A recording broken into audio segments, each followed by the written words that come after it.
Gostaria de convidar para nós lerem João capítulo 3, versículo 16.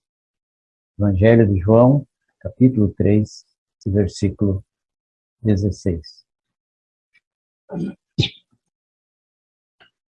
Porque Deus amou o mundo de tal maneira que deu o seu Filho unigênito, para que todo aquele que nele crê não pereça, mas tenha a vida eterna.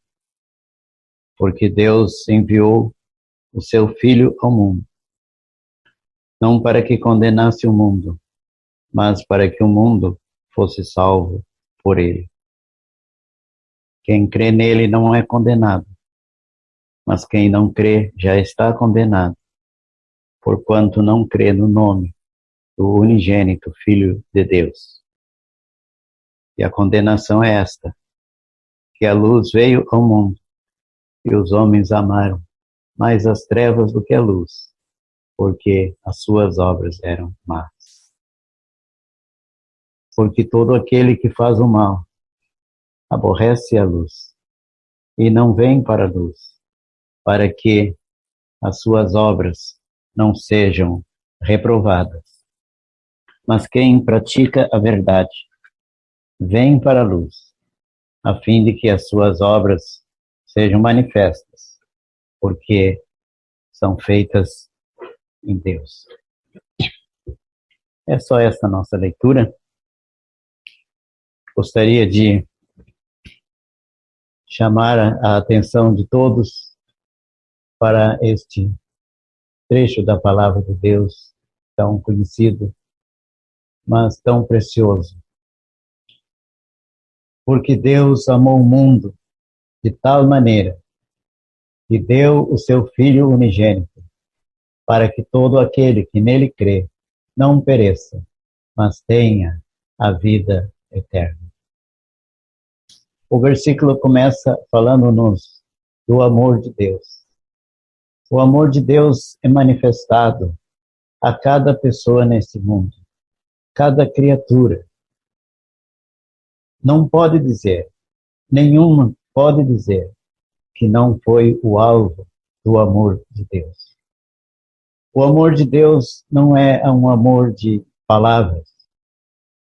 O amor de Deus foi provado na morte do seu amado Filho, lá sobre a cruz. Diz assim, a palavra de Deus. Deus prova o seu amor para conosco, em que Cristo morreu por nós, sendo nós ainda pecadores. Deus prova o seu amor para conosco, em que Cristo morreu por nós, sendo nós ainda pecadores. O seu amor se manifestou em nosso favor, antes de nós nascermos nesse mundo, antes dos nossos ancestrais terem nascido aqui. Já na cruz do Calvário, o Filho de Deus tinha pago o preço altíssimo para o perdão e a salvação de todos aqueles que, arrependidos, confiassem nele como seu Salvador. Prezado amigo, essa noite, você até pode ser desprezado nesse mundo por alguém. Você pode sentir-se rejeitado até, mas não por Deus. Deus amou o mundo. Deus amou o mundo das pessoas. E você é uma pessoa neste mundo, uma criatura de Deus. Deus ama você. Deus amou o mundo de tal maneira que deu o seu Filho unigênito. Note bem a palavra aí. De tal maneira. Uma maneira incomum. Uma maneira impensada. Uma maneira jamais vista. A manifestação do grande amor de Deus. Meus prezados amigos, nós, por causa dos nossos pecados, merecemos perecer, como diz o nosso versículo. Perecer entrarmos na perdição após a nossa morte. Mas Deus nos amou e enviou seu Filho como propiciação pelos nossos pecados. Não toca no seu coração esta noite nada, quando mais uma vez ouve da grandeza do amor de Deus, da imensidão do amor de Deus, revelado mesmo a você e mesmo a mim também.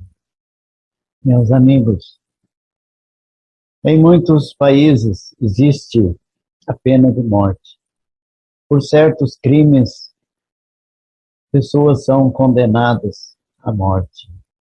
Imagina você que uma pessoa condenada à morte, de repente, alguém ficasse enternecido e se oferecesse para morrer em lugar do condenado. E aquela pessoa compadecida do condenado chegasse perante o tribunal pedindo ao doutor juiz que lhe permitisse morrer em lugar daquele condenado. Logo você já vai pensar que não acontece isto no mundo. Mas, meus prezados amigos, aconteceu lá na cruz. A Bíblia diz que dificilmente alguém morreria por um justo, pois poderá ser que pelo bom alguém ouse morrer.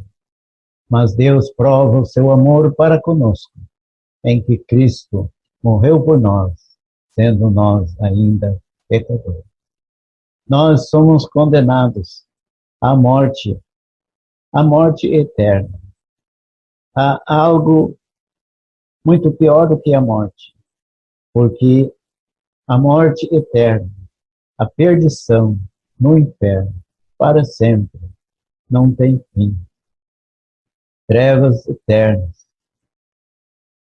choro, clamor, pranto, fogo eterno, dores insuportáveis naquele lugar de tormento. Meu prezado amigo, isso que você merece por causa do seu pecado. Mas um dia, o amado Filho de Deus ofereceu-se ao Pai para vir nesse mundo, dizendo ao Pai: Pai, eu vou sofrer o castigo que o pecador arrependido merece. Eu vou sofrer, eu vou morrer por ele. Meus amigos, aconteceu há mais de 2000 anos atrás. O santo sofredor, naquela amarga cruz, sofria o castigo que você, condenado à morte eterna, merece. É por isso que existe salvação, que existe certeza de salvação, que existe certeza de perdão, porque o perdão para você não é baseado nos teus esforços, em qualquer coisa que você possa fazer, ou que outra pessoa possa fazer por você. Mas Deus prova o seu amor para conosco, em que Cristo morreu por nós, sendo nós ainda pecadores. Oh, que dia foi aquele, quando, conforme está escrito na palavra de Deus, que o Filho disse: sacrifício e oferta e oblação pelo pecado não quiseste nem te agradar, mas corpo me preparaste. Eis aqui venho para fazer, ó Deus, a tua vontade. Aquela vontade que ele bem sabia, era que ele fosse à cruz, sofrer o castigo que você, meu amigo, esta noite merece. Não vê, você não vê que você pode ser salvo? O teu castigo outro levou, se você se arrepender e confiar em Cristo como seu Salvador. Mesmo esta noite, você pode ser salvo. E você pode ser salvo aí onde se encontra. Não precisa esperar sentir uma grande emoção no seu corpo. Não precisa se levantar, nem se ajoelhar, nem dizer uma palavra, nem assinar nada. Aí do seu coração, você, como um condenado à morte eterna, porém arrependido, confia que o bendito Salvador deu a sua vida por ti mesmo naquele Calvário. Meus amigos, Deus amou o mundo de tal maneira que deu o seu Filho unigênito. Pense bem na pessoa que Deus deu. Deus deu o seu Filho unigênito. E a Bíblia não diz o seu Filho único, embora que fosse o seu Filho único. Mas era um filho de um caráter especial. Era um filho igual ao Pai. Ele estava com Deus, criando este universo no começo. O mesmo poder.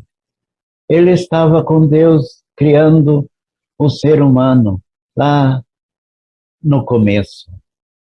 Ele sentou-se em glória no céu, recebendo adoração dos seres celestiais, igual ao Pai. O mesmo amor, a mesma compaixão, a mesma justiça. O Filho de Deus. Não podemos compreender o que significa realmente o seu Filho unigênito. Aqui nesse mundo, os filhos são parecidos com os pais, porém não são iguais. Um filho pode ter a mesma cor dos olhos do pai, a mesma voz, a mesma altura, várias características, mas igual não é. O Filho de Deus, porém, é igual ao Pai. Aquele que veio até o Calvário para solucionar a grande questão do nosso pecado. Era um ser igual ao Pai eterno. Que grande mistério, meu amigo. Pense bem. Uma vez, Felipe dirigiu-se ao Senhor Jesus dizendo: Senhor, mostra-nos o Pai, o que nos basta. Mostra-nos o Pai, o que nos basta. O Senhor Jesus disse: Estou há tanto tempo convosco e não me tendes conhecido, Felipe. Quem me vê a mim, vê o Pai.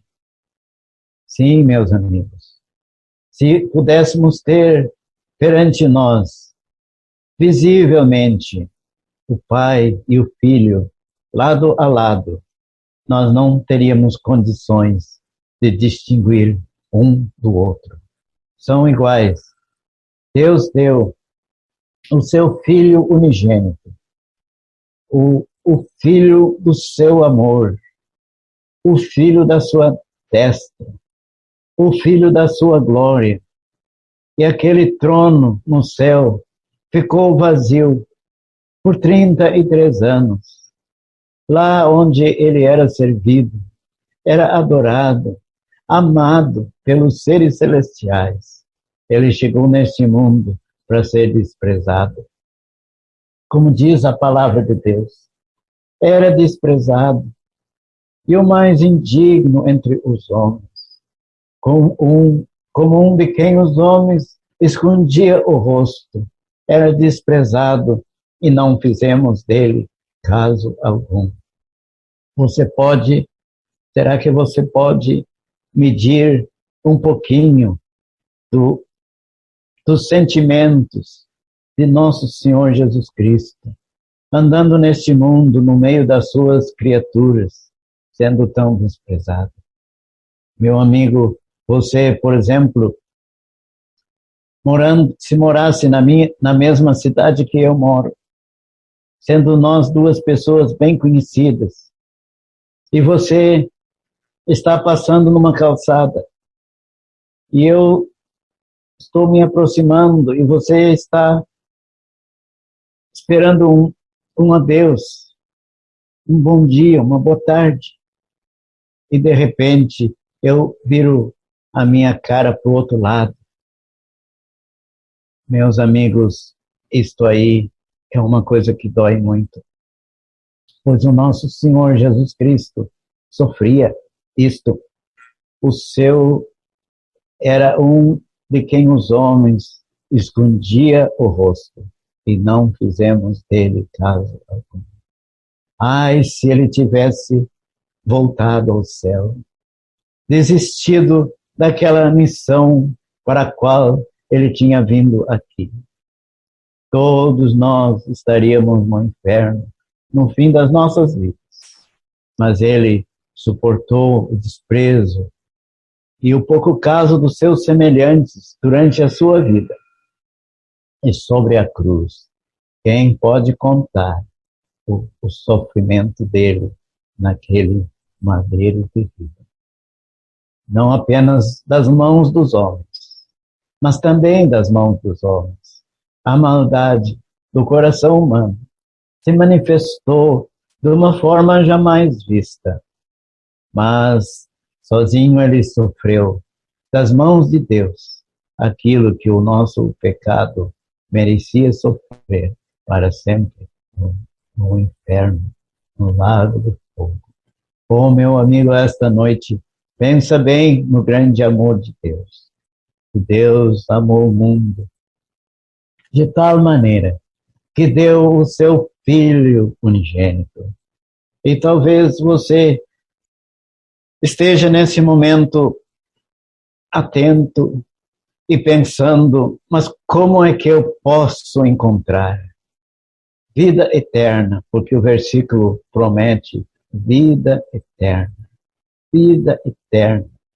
Contrário de perecer, contrário de se perder, contrário de perdição eterna.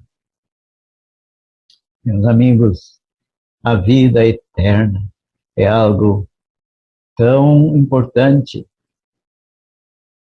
Se alguém lhe perguntasse para você ou para mim, quantos anos nós queremos viver? A gente diria 100 anos, 200 anos, 500 anos. A gente diria, realmente, no fundo, eu quero viver para sempre. Pois esse desejo que tem ficado no íntimo do coração humano pode ser satisfeito e você pode ter a vida eterna, viver para sempre, crendo no Senhor Jesus Cristo como seu Salvador. É verdade que a vida eterna significa muito mais do que nunca morrer. Mas mesmo pensando sob esse ângulo, já é tão importante viver para sempre com Deus, na felicidade, no gozo de um lugar onde o pecado jamais entrará. Para que todo aquele que nele crê não pereça, mas tenha a vida eterna. Lembre-se da pergunta do carcereiro que fez: senhores, o que é necessário que eu faça para me salvar? O carcereiro estava disposto a fazer muita coisa, se lhe fosse pedido. Mas a palavra que ele ouviu É a mesma palavra desse versículo de João capítulo 3. Crê no Senhor Jesus Cristo e serás salvo. Crer no Senhor Jesus Cristo. Isso você pode fazer esta noite. Crer é confiar. Confiar que Ele pode, sozinho, pode levar a tua alma com segurança para o céu e deixar-te ali, naquele lugar de gozo e felicidade por toda a eternidade. Crendo nele, arrependido dos seus pecados, você não perece, mas tem a vida eterna. Não perece, mas tem a vida eterna. Deus enviou o seu Filho ao mundo para que o mundo fosse salvo por ele. Meus amigos, esta noite, que você aproveite. Há muitos anos atrás, num lugar longe daqui, uma senhora estava ouvindo atentamente a explicação do grande amor de Deus. Ela esqueceu-se que estava numa reunião e falou, e disse ao pregador, Senhor, eu espero que não seja verdade, que o unigênito Filho de Deus sofreu tanto, sendo justo, disse ela, eu tenho 10 filhos, eu não daria nem o mais rebelde deles para morrer por uma outra pessoa, muito menos por um inimigo meu. Meus amigos, não é assim que nós pensamos, mas é mesmo assim que nós pensamos.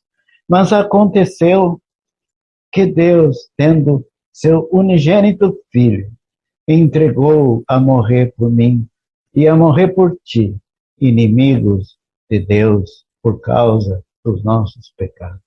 O que você vai fazer com esta mensagem que mais uma vez você ouve? Oh, meu amigo, não despreza, que será de ti na eternidade, se desprezar esta tão grande salvação. Como diz a Bíblia, como escaparemos nós, se não atentarmos para uma tão grande salvação? Há muitos zombadores neste mundo, que zombam da mensagem do Evangelho. E muitos chegaram a dizer uma vez para um crente, ô crente, o que vai ser de ti se não houver eternidade, se não houver castigo eterno, nem céu? Aquele crente, modestamente, respondeu ao seu interlocutor, e de ti o que vai ser, se tiver? Oh, meus amigos, são realidades eternas. Deus manda avisar a você que Deus amou o mundo. Você está no mundo. Você é uma criatura de Deus. Deus ama você, embora que Ele aborrece os seus pecados. Ele odeia aquilo que você faz, pecando contra Ele, pecando sabendo que está pecando, pecando de propósito, sabendo que a mentira é pecado e mentindo, e assim por diante. E você é inimigo dele. Ele odeia seu pecado, mas ele ama você. Ele criou você. Você é uma criatura dele. Ele quer ter você com ele, lá no céu, por toda a eternidade. Escute de novo essas maravilhosas palavras. Porque Deus amou o mundo de tal maneira que deu o seu Filho unigênito, para que todo aquele que nele crê não pereça, mas tenha a vida eterna. O que você vai fazer? Você vai fazer de conta que não ouviu, que não sabe? Meu amigo, não faça isto. Receba a Cristo como seu Salvador, pela fé, aí do seu coração, você se dirige a Cristo, confia nele e obtém a certeza da vida eterna. Vamos orar. Ao findar o labor desta vida, quando a morte ao teu lado chegar, que destino há de ter a tua alma? Qual será no futuro o teu lar?